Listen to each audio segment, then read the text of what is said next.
This is a frightening increase, absolutely massive because of the infrastructure deficit that council have built up, and they tend to not want to put this onto the ratepayers because they're not adding value to their property. Wealth HQ, empowering you to take charge of your financial life. I'm with David Whitburn again, and he's the former president of the Auckland Property Investors Association. He's finished his 74-lot development at the end of last year, and he's looking at further developments on some of the properties he already owns and he's looking to buy. So we're talking about capacity constraints. We're talking about the infrastructure growth charge increases coming and some plan changes. So if you're looking at developing property in Auckland over the next 10 years, this information is going to be relevant for you. So some technical things that we're going to be looking at. We've covered the Watercare capacity constraints. Certainly there's more to come out about that. Absolutely. It's been a really interesting entry to see the sheer number of hits we've got on that video. So many comments, so many bits of feedback that Danny and I have been getting on this. And there's some genuine concern about what's going on with large tracts of Auckland, with the North Shore, a good portion of West Auckland and East Auckland impacted with supply constraints, as well as Otara Papatoetoe. Yeah, and certainly developments that are planned but not consented, there should be worries for people that own those properties. Absolutely. Some significant concerns came out there where Watercare, I visited their office early in the week, and they just cannot guarantee in certain areas that they'll be able to connect to existing granted resource consents, though they're going to prioritise them, though, which is fantastic. But without those guarantees, there's concern there. And for those in scheme plan stage that have actually already bought or unconditionally purchased a property and not yet settled it, that could be quite frightening in certain areas. Yep. So tell us about this Plan Change 78, qualifying matters for exclusion from the medium density residential standards that the government's introduced. Absolute bit of a political football on this one, Andrew. The medium density residential standards were a government-backed idea to have 3 dwellings on one title without needing to get a resource consent. So that is on sites that's, as long as you're complying with building coverage. I'm not saying that you can take up all of the things, just put on concrete everywhere and then put up buildings there. That would be quite devastating on stormwater. And some of your neighbours will be quite concerned if you put up 3 stories right on the boundary itself. So none of that silly stuff. You still actually have to comply with regulations. But Plan Change 78 allows things called qualifying matters. And these might be mana whenua overlays for sites of cultural significance to iwi. They might be things like historic heritage overlay for houses. Alternatively, they could be other relevant infrastructure matters, notable trees and such like. So there are many ways there that makes development a little bit trickier. So then you cannot go through with what's proposed from those medium density residential standards because it's altered by that. So that's one development constraint to go on top of the Watercare supply constraints that you'll be able to see in the channel from our 2 previous videos we've done over the past couple of weeks. Yep. So this is yet another thing that's going to add cost and delays for developments. Yes. You can understand why, but it is a new thing that they've brought in. It is, but limited in this case to Auckland Council, because there's Auckland Council Unitary Plan Change 78 there, just to make it clear that other areas of the country are not impacted by that. And Plan Change 79, transportation, yes, which excludes transportation excludes sites that have inadequate driveway width.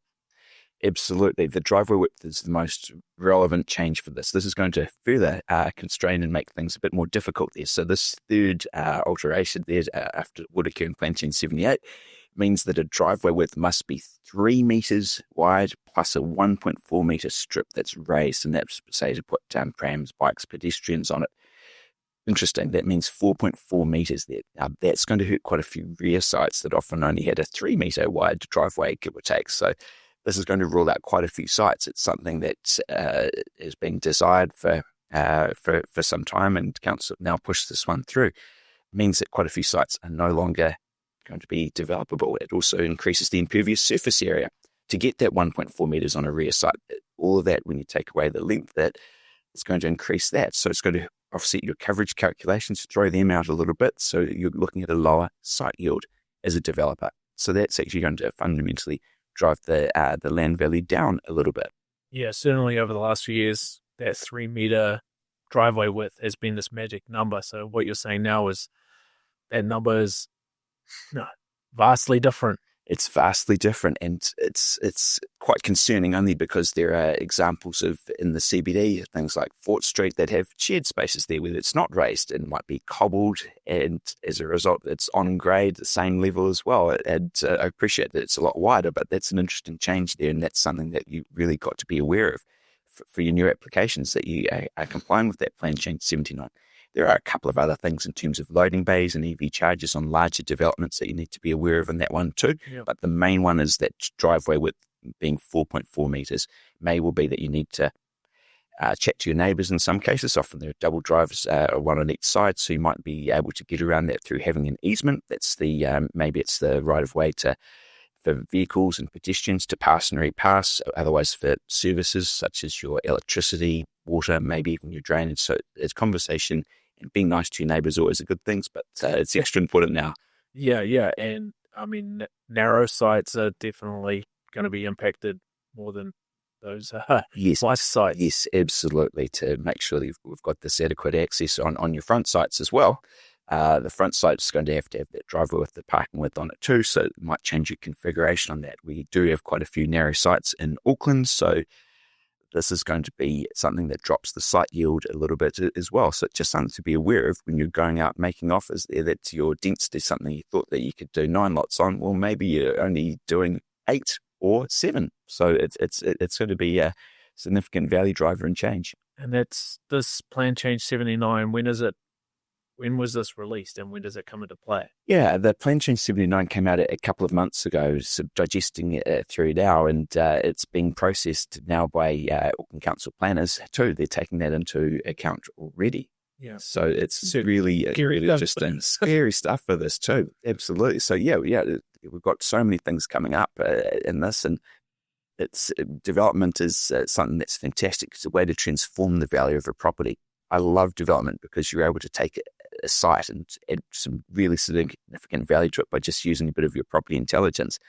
But it's just got a whole lot harder than it used to be. Yeah. So, I mean, adding to that burden, there's development contributions. There's an uplift coming, right? It's going to be more expensive for developers. Absolutely, yes. The previous development contributions policy for Auckland Council was released a couple of years ago, 2022, and now we're looking at a new policy which will see on average the property that's development contribution per household equivalent unit go from 22,000 up to around 50,000 per year. Yeah. This is a frightening increase, absolutely massive, because of the infrastructure deficit that council have built up, and they tend to not want to put this onto the ratepayers because they're not adding value to their property. Additions to houses are exempt from development contributions. It's seen as less popular coming up to an election year next year as well for local authorities. So they're wanting to hit those that are developing and adding value to their land with a development contribution, irrespective of the fact that those underlying houses will be having rates bills for decades and centuries to come. Yeah, well, I mean, somebody has to pay, and I guess that development contribution gets added to, it comes out of the developer's margin, or it gets added to the sale cost. Of course, absolutely. Developers aren't running these for charitable purposes. In the most part, they're running these to make a profit, and for their project finance, they're forced to make a margin for profit and risk.